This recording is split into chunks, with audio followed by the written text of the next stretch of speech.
All right, so in problem number 11, it states that the freefall acceleration on the surface of the moon is about 1/6 that on the surface of the Earth.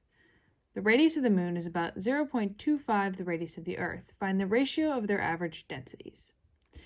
Okay, so I wrote down the first few things that we know, that 6 times the acceleration of the moon is equal to the acceleration of the Earth. The radius of the moon is 0.250 the radius of the Earth. And then we know from the equation of universal gravitation that g m1 m2 over r squared is going to be equal to the sum of the forces. So let me actually write that.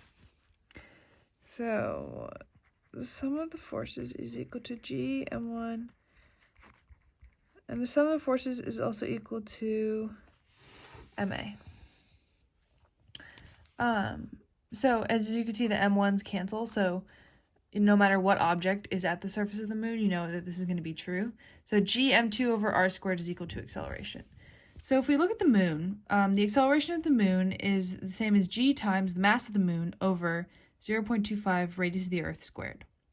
And so since we know that the acceleration of the moon is going to be 1/6 the acceleration at Earth, and we know the acceleration at Earth is 9.8 meters per second squared, we've been doing that all year. So 1/6 9.8 meters per second squared is going to be equal to g times the mass of the moon over 1,592,500 squared, because that's 0.25 times the radius of the Earth. And I just have that in my calculator stored for r. So if you solve for that, you get that the mass of the moon is 6.2 times 10 to the 22nd kilograms. Okay, and so we go over here, and so now that we have the mass of the moon, we're trying to find the ratio between the densities of the moon and Earth. So when you find the density of something, it's going to be the mass over the volume, right?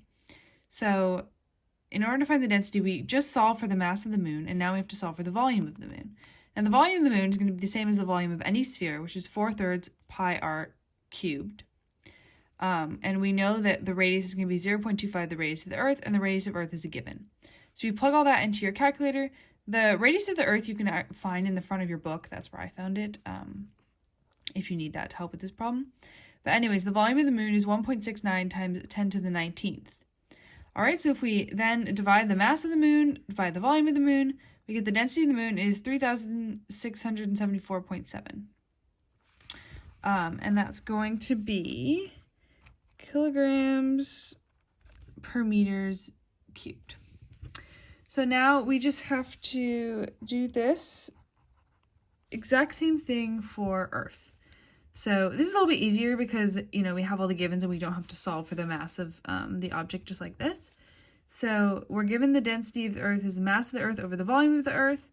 Volume of the Earth is 4/3 pi radius Earth cubed. Plug everything in, you get 1.08 times 10 to the 21st meters cubed.